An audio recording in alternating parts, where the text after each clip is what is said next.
राम राम, नमस्कार। सभी प्रतियोगी परीक्षार्थियों को बधाई। बधाई इसलिए कि आचार संहिता लागू हो चुकी है और विभिन्न भर्ती प्रतियोगी परीक्षाओं में जो भाग्य आजमा रहे हैं वो भर्तियां आयोजन नहीं की जा रही है। आने वाले 2-3 माह तक अकाल सा रहेगा और ऐसे अवसर पर अगर 6000 पदों पर सरकार के द्वारा अगर भर्ती करवाई जा रही है तो निश्चित रूप से महत्वपूर्ण भर्ती परीक्षा है और योग्यता बहुत कम रखी है, सिलेबस बहुत कम है, तो निश्चित रूप से एक बेरोजगार परीक्षार्थी के लिए अच्छा अवसर है। उनसे भी अच्छा अवसर जो वर्तमान में पहली बार प्रतियोगी परीक्षाओं में अपना भाग्य आजमाएंगे या फिर इन प्रतियोगी परीक्षाओं से विमुख हो चुके हैं, वो इस दौर से कट चुके हैं, वो भी अगर पुनः लौट कर आए और अपना भाग्य आजमाएं, सरकारी सेवा में अगर अपने किस्मत है लगने की, तो निश्चित रूप से उनके लिए भी एक अच्छी सौगात है।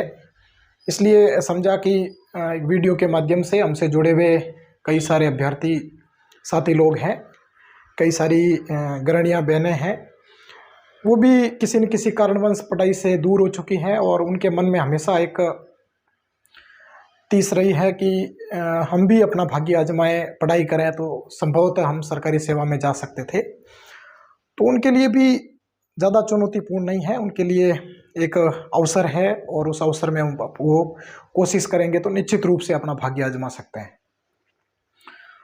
कई सारे प्रश्न होंगे आपके मन में, जो पढ़ाई छोड़ चुके हैं या नए आए हैं, और कई सारे अभ्यर्थी पुराने भी हैं जो निरंतर प्रयास कर रहे हैं और वो भी एक सफलता की निगाह में है कि हमें भी कहीं न कहीं पर एक बार सरकारी सेवा में अवसर मिले। हालांकि खूब सारे यूट्यूबर ने खूब सारी जानकारियां प्रदान की हैं, घंटों घंटों तक वीडियो बनाए हैं, कई सारी भ्रमित करने वाली बातें भी मार्केट में फैलाई है। मैं सब चीज़ों को क्लियर करूंगा। मेरे ख्याल से जितने मैंने प्रश्न देखे हैं मार्केट में, उन सब प्रश्नों को समाहित करके सरल भाषा में आप तक पहुंचाने का प्रयास करूंगा। इस डिजिटल प्लेटफॉर्म को शुरू करने का उद्देश्य भी यही रहा है। हालांकि अभी ठीक प्रॉपर वे में काम नहीं कर पा रहे हैं, उसमें कई सारे कारण हैं, लेकिन धीरे धीरे प्रयास कर रहे हैं कि सब चीज़ें व्यवस्थित होकर आप तक पहुँचे और जितना कठिन संघर्ष रहे उसको आसान करने में हम लोग थोड़ी बहुत अपनी भूमिका निभा पाए। सबसे पहले राजस्थान सरकार ने जो भर्ती जारी की है वो पशुपालन विभाग की है और काफ़ी समय के बाद और बहुत बड़ी भर्ती है।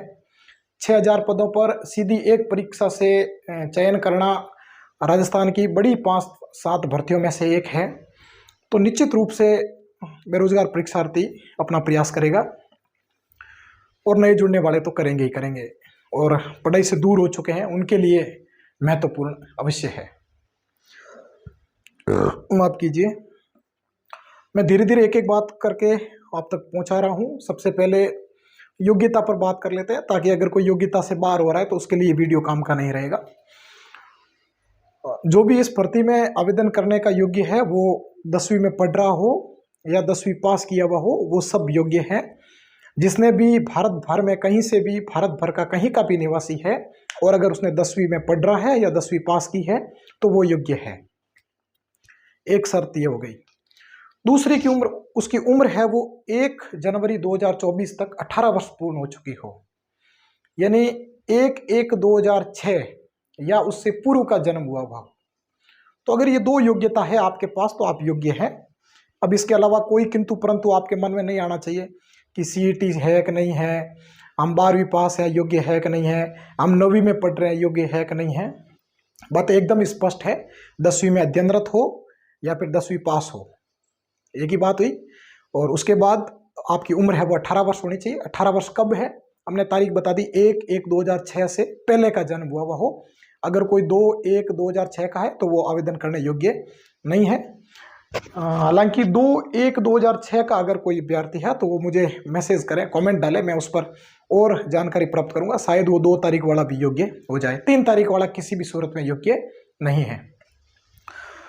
अधिकतम आयु जनरल कैटेगरी के हैं आप तो 40 वर्ष तक की उम्र है। ईडब्ल्यूएस के लिए भी 40 वर्ष है। कोई ओबीसी में क्रीमी लेयर वर्ग में आता है तो उनके भी लिए 40 वर्ष है।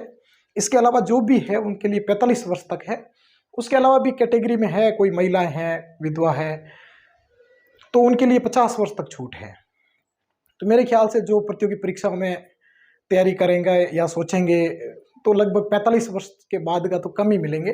अगर जनरल कैटेगरी के हैं तो आप ये समझे कि 2024 यानी 1984 के बाद के अगर आप हैं तो फिर आप योग्य हैं। और अगर किसी कैटेगरी के हैं, ओबीसी, एससी, एसटी, पुरुष, महिला, तो फिर आप 1979 के हो जाएंगे, 1979 तक आप योग्य हो जाएंगे। तो मेरे ख्याल से इसके अलावा अगर इसमें कोई अगर पेश में फंसा हुआ है तो वो अपने संबंधित किसी जानकार से पूछ लें ताकि वो क्लियर हो जाए। और अधिक है वो फॉर्म भरेंगे तब आप उसमें लिखा हुआ आ जाएगा योग्य है कि नहीं है, ई मित्र वाला आपकी हेल्प करेगा।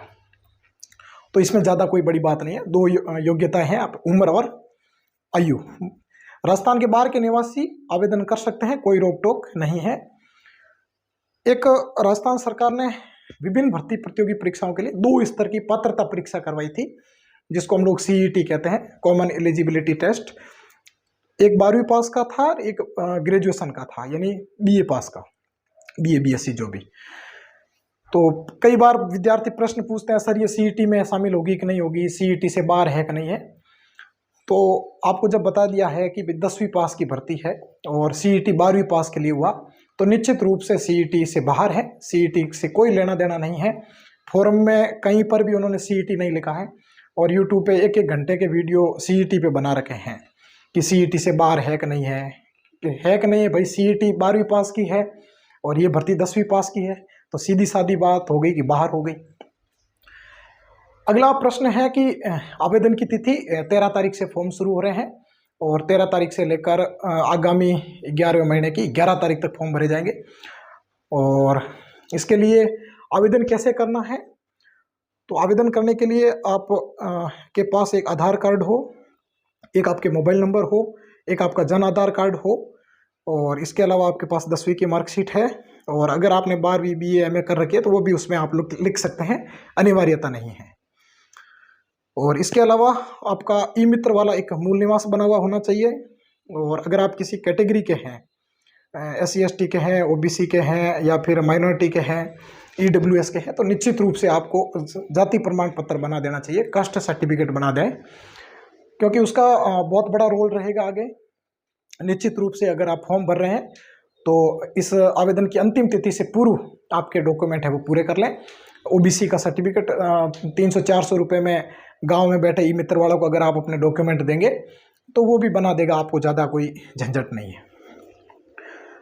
और आवेदन कैसे करना है, तो ई मित्र पे जाके करना है, खुद नहीं भरना है, क्योंकि इसमें अधिकतर अभ्यर्थी वो हैं जो पहली बार किसी प्रतियोगी परीक्षा में फॉर्म भरेंगे। तो निश्चित रूप से उनको कोई गलती ना हो, इसलिए जाना माना हो, समझदार हो और लगातार भर्तियों के फॉर्म भरते हो, उनके पास जाकर आवेदन करें। बाकी पहले से भर्ती प्रतियोगी परीक्षाओं में जुड़े हुए हैं तो वो तो आप खुद भी भर लेते हैं या फिर जो भी प्रक्रिया अपनाते हैं उनके लिए कोई दिक्कत नहीं। लेकिन नए अभ्यर्थी हैं तो निश्चित रूप से आप ई मित्र का सहारा लें, क्योंकि आपको सबसे पहले जन आधार कार्ड से लिंक करवाना पड़ता है अपना डॉक्यूमेंट। तो जन आधार कार्ड में नाम और 10वीं की मार्कशीट में नाम सेम होना चाहिए, तो वो सारी ई मित्र वाला आपको बेहतर जानकारी देगा। अगर सेम नहीं है जन आधार और 10वीं की मार्कशीट में, तो ई मित्र वाला वो जन आधार कार्ड में चेंज करवाने का भी बोल देगा और खुद भी कर लेते हैं, तो 2-3 दिन का टाइम लगता है। तो मेरे हिसाब से 13 तारीख से 15 तारीख के बीच में ये आवेदन प्रक्रिया आपको पूर्ण कर लेनी चाहिए। बाकी OBC वाला सर्टिफिकेट है वो बाद में लगाते रहें, बढ़ाते रहें, बाद में उसमें मेंशन कर लेना भी OBC के हैं हम लोग। इसके अलावा डॉक्यूमेंट्री बता दी, फॉर्म आवेदन कैसे करना है, SSO ID से भरा जाता है, वो ई मित्र वाला बेहतर बता देगा और आपको कोई ज़्यादा चिंता करने की आवश्यकता नहीं है। इसके बाद की सबसे बड़ा प्रश्न है कि इस भर्ती में कार्य क्या रहेगा। कार्य पर मैं बाद में बात करूँगा। जैसा आप सोच रहे हैं या जैसा मार्केट में बवाल मचा रखा है वैसा कार्य नहीं है। और सैलरी पर बात कर लेते हैं। 25-26 हज़ार के आसपास है वो सैलरी मिलेगी, यानी राजस्थान पुलिस में नौकरी करने वालों के 3-4 हज़ार रुपये कम मिलेंगे। 2 साल तक प्रोबेशन पीरियड रहता है, तो उसमें तो निश्चित रूप से 12-13 हज़ार के आसपास सैलरी मिलेगी। लेकिन 2 साल के बाद में 25-26 हज़ार रुपये आपको मिलेंगे। और इस भर्ती की प्रक्रिया क्या क्या रहेगी, कई जगह पर बोल रहे हैं कि इंटरव्यू होगा, और इंटरव्यू के अलावा भी प्रोसेस बताते रहते हैं कि इसमें कोई डिप्लोमा चाहिए कि नहीं चाहिए। तो मैंने बता दिया 10वीं पास और उम्र बता दी, इसके अलावा कोई डॉक्यूमेंट नहीं चाहिए, कोई सीईटी नहीं चाहिए, कोई इंटरव्यू नहीं होगा। आप आवेदन कर लेंगे। आवेदन करने के बाद आगामी 6 माह के बाद, यानी अप्रैल महीने के बाद और जून महीने के बीच में इसकी एक परीक्षा का आयोजन किया जाएगा। उस परीक्षा में क्या पूछा जाएगा, मैं इस पर भी बात कर लेता हूँ। परीक्षा की तिथि मैंने बता दी, आवेदन करने की पहले देख लेता हूँ। योग्यता बता दी, आयु बता दी, सीईटी में नहीं है, आयु 18 से लेकर 40 वर्ष तक है, और योग्यता आपको बता दी 10वीं पास, इंटरव्यू वगैरह नहीं है। कार्य में बाद में बात कर लेंगे। सैलरी अभी लगभग 12-13 हज़ार है, और उसके बाद है वो 25-26 हज़ार हो जाएगी 2 साल के बाद। एग्ज़ाम होगा आपका अप्रैल में या फिर जून के बीच में, हो सकता है आगे भी खिसक जाए, अप्रैल से पहले नहीं होगा किसी भी हालत में। एग्जाम में क्या क्या रहने वाला है, एग्जाम आपका तारीख बता दी, अप्रैल में होगा। 150 प्रश्न आपसे पूछे जाएंगे पेपर में, और 150 ही अंक के होंगे, और 3 घंटे की आपको अवधि दी जाएगी। 3 घंटे में 150 प्रश्न है वो सॉल्व करने आपको। इस 150 प्रश्नों को 2 भागों में बांटा गया है। एक 105 प्रश्न आएंगे अलग से, और एक आएगा 45 प्रश्न का। भाग अ भाग अ, एक ही पेपर होगा, अलग अलग 2 पेपर नहीं होंगे।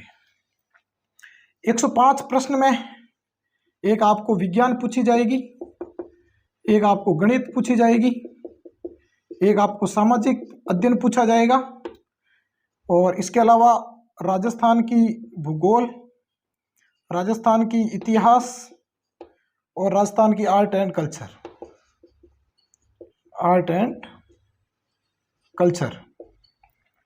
और इसके अलावा आपको राजस्थान का करंट पूछा जाएगा। हो सकता है थोड़ा बहुत भारत का करंट भी पूछ ले, माफ कीजिए। तो राजस्थान का करंट है वो अधिकतर पूछा जाएगा, थोड़ा बहुत हो सकता है भारत का पूछ ले, क्योंकि इन्होंने ठीक से मेंशन किया नहीं है।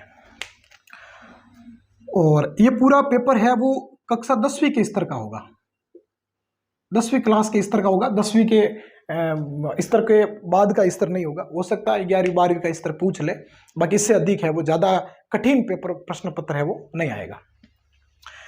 इन सब से 105 प्रश्न लगभग 10 से 15 या कहीं पर 20 प्रश्न है, यानी 10 से 15 या 20 प्रश्नों की सीरियल में ये पूरे प्रश्न पूछे जाएंगे। 10 गणित के पूछ ले, 10 विज्ञान के, 10-15 सामाजिक अध्ययन के पूछ ले, 10 ज्योग्राफी के, 10 हिस्ट्री के, 10 आर्ट एंड कल्चर के, 10 करंट के। ऐसे करेंगे तो कहीं पर 15 पूछ लेंगे, तो हो सकता है कहीं पर 20 पूछ ले, लेकिन बात निकल कर ये आई है कि आप छोड़ किसी को भी नहीं सकते। कम से कम 10 प्रश्न और अधिकतम 20 प्रश्न तक पूछे जाएंगे। दूसरा, ये जो 45 प्रश्न आएंगे ये पशुओं से संबंधित आएंगे। कौन कौन से पशु हैं, सरकार के द्वारा अप्रूवल पशुओं की कई सारी नस्लें हैं, उनके अनुसंधान केंद्र हैं, चारा केंद्र हैं, उनको बिक्री के लिए अलग अलग बना रखे हैं। कई सारे पशुओं के मेले आयोजन किए जाते हैं, कई सारे पशुओं के संबंधित आयोजन हैं, पशुओं के संबंधित कई सारी सरकार की योजनाएं हैं, कई सारे विकास बोर्ड बने हुए हैं, कई सारे विभाग बने हुए हैं। तो कुल मिलाकर पशुओं से संबंधित है वो 45 प्रश्न पूछे जाएंगे। सामान्य प्रश्न पूछे जाएंगे, और इसके लिए है वो सबके लिए समान है। कहने का अर्थ ये हुआ कि अगर कोई नया अभ्यर्थी भी तैयारी करेगा तो उनके लिए भी सम्मान है। इसके अलावा एक बात जो कहना चाह रहा हूँ कि अगर कोई नया अभ्यर्थी जुड़ा है प्रतियोगी परीक्षाओं में, अभी पहली बार भाग्य आजमाएगा, और उनके लिए संभवतः पहली ही परीक्षा हो, और कई अभ्यर्थी ऐसे होंगे जो 4-5 साल से पढ़ाई से दूर हैं और पुनः लौट आना चाहते हैं, उनके लिए भी पहली परीक्षा है। और कई ऐसे अभ्यर्थी हैं जो पुराने समय से प्रतियोगी परीक्षाओं में अपना भाग्य आजमा रहे और सफलता से दूर रहे हैं, और वो भी इस मैदान में हैं। तो निश्चित रूप से सबके लिए समान मैदान है, और सबको मेहनत करके ही इस मंजिल को पार करना है। लेकिन आपके मन में एक सवाल आ रहा होगा कि जो नए आए हैं या जो काफ़ी समय से दूर रहे हैं और वो वापस लौट कर आएंगे, तो क्या जो पुरानी तैयारी कर रहे हैं उनको पछाड़ पाना, उनसे आगे निकल पाना संभव है?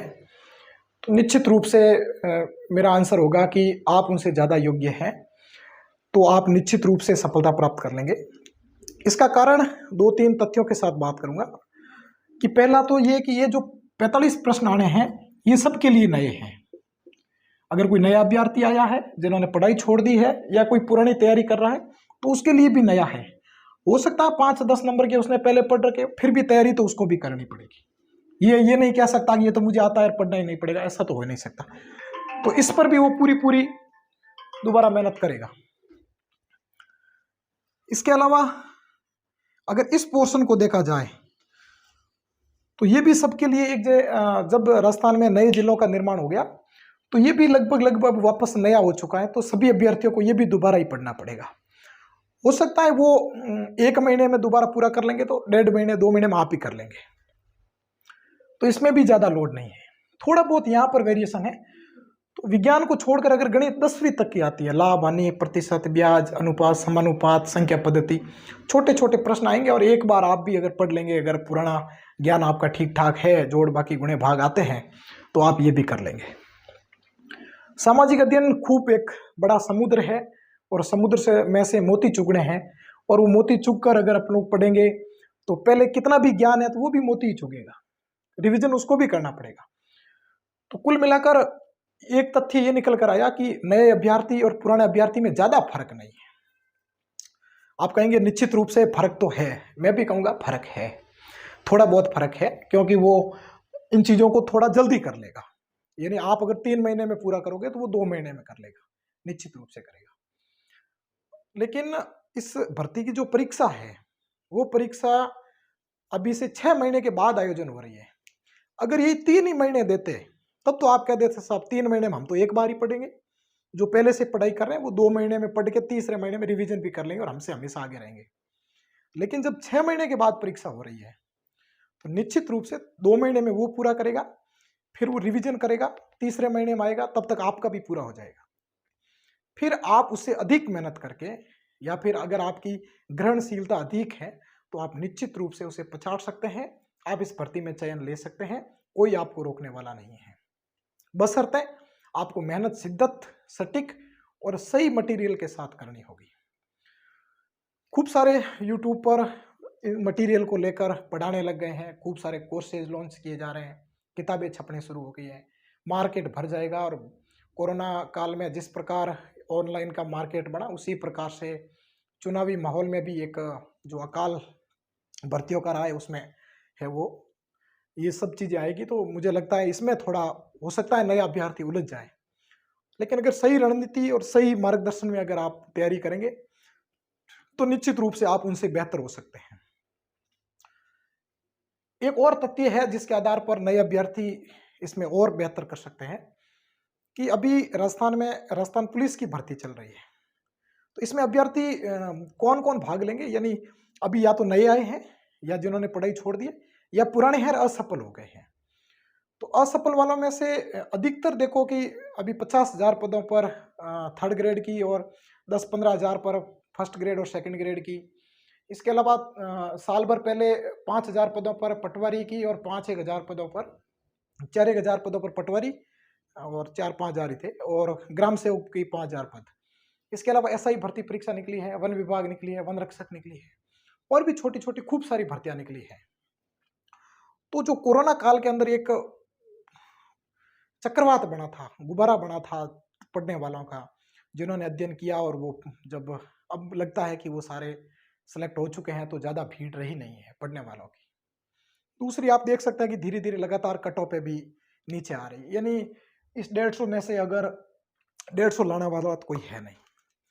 125-30 नंबर ले आते हैं, तो मेरे हिसाब से सब एक समान है। तो 6 महीने में कोई पहले पूरा अगर पढ़ा हुआ है और फिर भी पढ़ेगा तो भी उतने ही नंबर ला पाएगा, और कोई नया पढ़कर भी इतने नंबर ला सकता है। मेरे हिसाब से अगर एक शब्द में कहूँ तो सब एक समान है। कारण मैंने बता दिए, और भी कई सारे कारण हैं, लेकिन अंतिम रूप से यही है कि जो इस भर्ती की पूर्ण तन्मयता के साथ तैयारी करेगा, वो अपने भाग्य में अगर लिखा है तो वो कहीं नहीं जाएगा। अब महत्वपूर्ण कार्य पर बात कर लेते हैं। जिस प्रकार मार्केट में ये हवा चल रही है कि पशु परिचारक यानी पशु चिकित्सालय में आपको जो पशु आएँगे उन पशुओं की देखभाल करनी है, उन्हें चारा डालना है, उनका ख़्याल रखना है, उनका गोबर उठाना है। मुझे लगता है इस प्रश्न पर अपने को ज़्यादा नहीं सोचना चाहिए। जब सरकारी सेवा में जाना है तो गोबर उठाना भी कोई बड़ी बात नहीं है। हम लोग घर में हमारी माताएँ उठाती है, बहनें उठाती है। जब वो घर पे नहीं होती है तो हम खुद भी उठा लेते हैं। और अगर हमारे घर के बाहर अगर कोई गाय ने अगर पोटा रख लिया है तो फिर हम भी उसको उठाकर साइड में रख लेते हैं। और इवन गाँव में तो ये बहुत सामान्य बात है।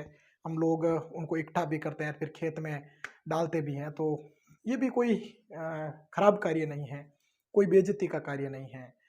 फिर भी आपको बता दें कि ऐसा कुछ भी नहीं है। एक हॉस्पिटल होता है, उस हॉस्पिटल में एक चिकित्सक होते हैं और 1-2 वेटरनरी होते हैं। उसके अलावा ये जो चतुर्थ श्रेणी के कर्मचारी के पद पर नियुक्त करेंगे, तो उनका काम थोड़ी बहुत ऑफ़िस की साफ-सफाई है। ये हम लोग घर पे भी करते हैं, अपने ऑफ़िस में भी करते हैं खूब सारे लोग, तो सफाई करना भी सामान्य बात है। अपना ब और दूसरा कि हम तो घर पे अगर सफाई करते हैं तो हमें पैसा नहीं मिलता, वहाँ तो पैसा मिलेगा, सरकारी सेवा है। और इसके अलावा डॉक्टर साहब से कोई मिलने आया तो उसकी अपॉइंटमेंट ले लेना है। इसके अलावा अगर कोई बाहर पशु आया तो उसको देख देख लेना है। और मेरे हिसाब से इस जीव जगत में सेवा का भी अवसर मिलेगा। बाकी ज़्यादा वो इतना नहीं है कि बाड़ा बना हुआ है और खूब सारी गायें हैं और भैंसिया हैं और उसका पोटा उठाना है। मुझे लगता है अगर ऐसा भी हो तो दूध तो निकलेगा, दूध पीकर भी आप लोग उस बात को समायोजन कर सकते हैं, लेकिन ऐसा कुछ है नहीं। तो आपको गोबर उठाना नहीं पड़ेगा, चिंता ना करें, आप तो तैयारी करें, सरकारी सेवा में जाएँ। और मुझे लगता है कि एक व्यक्ति को आर्थिक रूप से सक्षम बनकर और बड़ी भर्ती परीक्षाओं में चयन करने के लिए बेहद महत्वपूर्ण है। और इस भर्ती में आप चयन होने के बाद और अन्य भर्ती प्रतियोगी परीक्षा की तैयारी करके उसमें जाने का अवसर भी मिलेगा। और इसमें कार्य कितना रहेगा? 6 घंटे की ड्यूटी है। ऑफ़िस की ड्यूटी 6 घंटे है। इसके अलावा जब कोई वर्दी की ड्यूटी नहीं है तो ज़्यादा कोई हार्ड वर्क भी नहीं है। तो आप उसके साथ-साथ पढ़ाई जारी रख सकते हैं। 6 घंटे के अलावा भी पढ़ सकते हैं और 6 घंटे में भी अगर आप 1-2 घंटे निकाल सकते हैं। वहाँ आपका व्यवहार ठीक-ठाक हो। और आजकल तो गाँव में खूब सारे पशु उप स्वास्थ्य केंद्र खुलने जा रहे हैं। तो वहाँ पर अपॉइंटमेंट करेंगे तो ज़्यादा कोई वर्कलोड रहना है नहीं। तो मुझे लगता है मैंने खूब सारी बातें बता दी है। अगर कोई बात रह गई है तो मैं इसी वीडियो के कमेंट में डालकर पिन कर लूँगा। आप वहाँ से उसको पढ़कर जानकारी प्राप्त कर लेंगे। इसके अलावा भी अगर कोई बात रह गई है तो आप अ, हमारे और भी डिजिटल प्लेटफ़ॉर्म हैं। व्हाट्सएप पे आपको जवाब दे देंगे। आप इसी के कमेंट में डाल देंगे, जवाब मिल जाएगा। एक हमारा टेलीग्राम है जहाँ हम लोग लगातार विद्यार्थियों से जुड़े रहते हैं। छोटे-छोटी बातों के लिए वीडियो बनाना ठीक नहीं लगता, इसलिए वहीं से प्रचारित कर दें। और खूब ज़्यादा हम लोग जानकारी वहाँ देते भी नहीं हैं, जितनी ज़रूरत है उतनी ही परोसते हैं। तो एक टेलीग्राम चैनल भी है @VC जोधपुर। अपना इंस्टाग्राम आईडी पर भी हम लोग ऐसी बातें एजुकेशन से जुड़ी हुई साझा करते रहते हैं। उसका नाम भी वीसी वो अंडरस्कोर वाला है और फिर जोधपुर है। और आपको इस चैनल में आगे मिल जाएँगे मोबाइल नंबर भी, तो आप वहाँ व्हाट्सएप से भी हमें संपर्क कर सकते हैं। तो इन्हीं बातों के साथ मुझे लगता है कम समय में खूब सारी बातें आपसे साझा की और सिलेबस के बारे में बता दी, परीक्षा कब होगी, योग्यताएँ, तिथियाँ, सारी बातें हो गई हैं। लगभग 6000 पद, बहुत बड़ी भर्ती परीक्षा है। और अगर 125-30 अंक ले आएँगे तो मेरे हिसाब से इस भर्ती में चयन सुनिश्चित है। थोड़ी मेहनत आपको गणित और विज्ञान में करनी पड़ेगी, बाकी सब जगह पर समान मेहनत ही करनी पड़ेगी।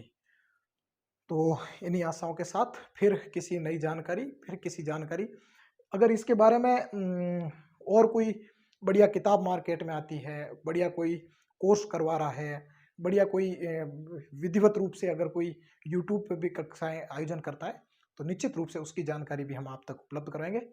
तो इन्हीं बातों के साथ आप सबका धन्यवाद, धैर्यपूर्वक सुना। नमस्कार।